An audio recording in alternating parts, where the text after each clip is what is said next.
नमस्ते मित्रों, मैं हूं डॉक्टर सुभाष चंद्र कोरपे। मैं पचन संस्था का सर्जन हूं और अकोला महाराष्ट्र से हूं। आज ये मेरा परम सौभाग्य है कि आप सब लोगों के साथ में पचन संस्था से संबंधित कुछ विषयों पर चर्चा करने का आज मुझे मौका मिला है। मित्रों, आज हम गैस्ट्रोएसोफेजियल रिफ्लक्स डिजीज यानी GERD के बारे में चर्चा करने वाले हैं। क्या है ये GERD? गैस्ट्रोएसोफेजियल रिफ्लक्स डिजीज में पेट के एसिडिक या नॉन एसिडिक पदार्थ उल्टे बहकर इसोफेगस में यानी अन्न नलिका में आ जाते हैं। गैस्ट्रोएसोफेजियल रिफ्लक्स डिजीज में सीने में जलन, उल्टी और छाती में दर्द जैसे लक्षण होते हैं। गैस्ट्रोएसोफेजियल रिफ्लक्स डिजीज और पेप्टिक अल्सर डिजीज जैसी गैस्ट्रिक बीमारियां एसिड पेप्टिक डिजीज APD नामक बीमारियों के समूह में आती है। भारत में गैस्ट्रोएसोफेजियल रिफ्लक्स डिजीज के प्रकोप का प्रमाण 5% से लेकर तो 28% तक है। गंभीर गैस्ट्रोएसोफेजियल रिफ्लक्स डिजीज जीवन स्तर को काफी हद तक प्रभावित कर सकता है। हम एसिड पेप्टिक डिजीज और गैस्ट्रोएसोफेजियल रिफ्लक्स डिजीज के मरीजों के उपचार के लिए अलग अलग डोजेस के साथ प्रोटॉन पंप इनहिबिटर्स का सुझाव देते हैं।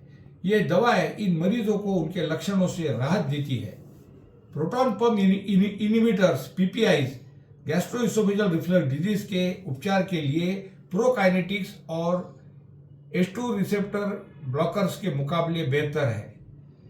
इन प्रोटॉन पंप इनहिबिटर्स में ओमेप्रेजोल, लैंसोप्रेजोल, पेंटोप्रेजोल, राबेप्रेजोल और इसओमेप्रेजोल शामिल है। 1972 में H2 रिसेप्टर एंटागोनिस्ट की खोज हुई। उसके बाद में 1979 में ओमेप्रेजोल की खोज हुई और इससे एसिड पेप्टिक डिजीज के इलाज में बहुत बड़ा बदलाव आया। ओमेप्रेजोल पैराइटल कोशिकाओं में मौजूद हाइड्रोजन और पोटेशियम ATP पंप को रोकता है और गैस्ट्रिक म्यूकोजा में एसिड के दबाव को कम करता है। यह लेने के 30 मिनट के भीतर तेजी से असर दिखाना शुरू करता है। स्लोली बोला म्हणजे ते जास्त। ओमेप्रेजोल की कार्य पद्धति के बारे में कुछ थोड़ा जान लेते हैं, कुछ थोड़ा समझ लेते हैं। ओमेप्रेजोल पैराइटल कोशिकाओं में मौजूद हाइड्रोजन और पोटेशियम के ATP पंप को रोकता है और गैस्ट्रिक म्यूकोजा में एसिड के दबाव को कम करता है। यह लेने के 30 मिनट के भीतर ही तेजी से अपना असर दिखाना शुरू करता है और 2 घंटों में अधिकतम असर दिखाता है। इसका एब्जॉर्प्शन रेट बेहद तेज है। इसकी एब्सोल्यूट बायो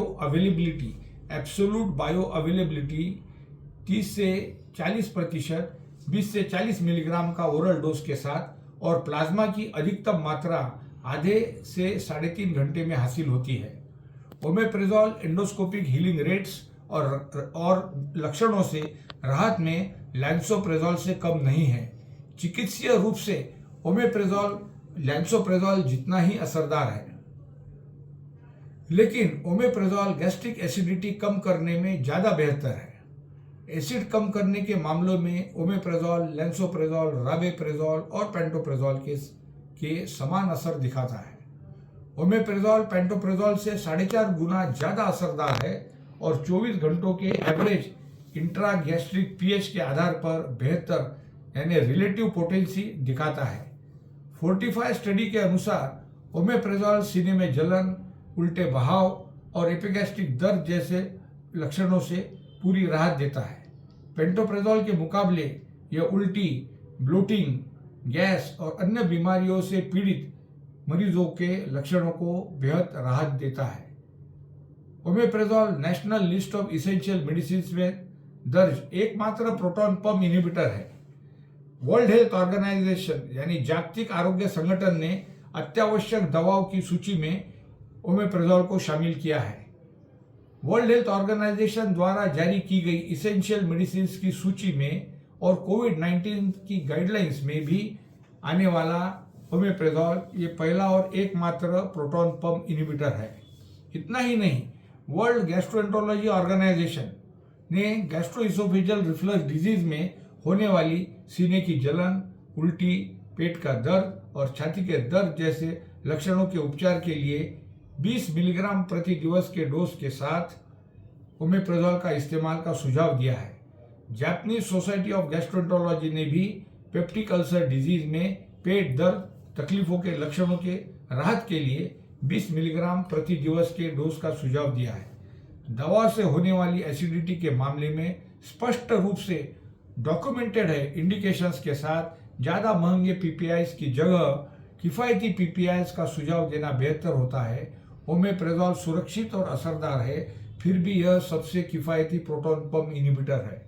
मैं फिर से कहूँगा, आपका ध्यान आकर्षित करना चाहूँगा कि ओमेप्राजोल सुरक्षित और असरदार है, फिर भी यह सबसे किफ़ायती प्रोटॉन पंप इनहिबिटर है।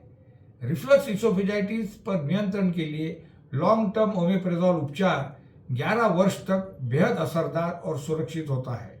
कहने का मतलब यह है कि आप पेशेंट को 11 वर्ष तक लगातार ओमेप्राजोल सुरक्षित रीत्या आप दे सकते हैं। साथ ही ओमेप्राजोल बूढ़ों, बच्चों, गर्भवती तथा स्तनपान कराने वाली महिलाओं के लिए भी सुरक्षित पाया गया है। गर्भावस्था के दौरान इस्तेमाल किए जाने पर यह गर्भ के लिए कोई हानिकारक नहीं होता। गुर्दों की क्षमता में कमी या डायलिसिस होने पर खुराक बदलने की कोई ज़रूरत नहीं होती, लेकिन अगर लीवर में खराबी हो तो इसकी खुराक यानी इसका डोज कम करना जरूरी है। इन सभी बीमारियों के साथ साथ omeprazole non steroidal anti inflammatory agent NSAID से होने वाले गैस्ट्रोड्यूोडेनल अल्सर्स के उपचार के लिए भी सुरक्षित और असरदार है। ऐसे मामलों में इसे एंटी इन्फ्लेमेटरी दवाओं के साथ दिया जाता है। यह non steroidal anti inflammatory drugs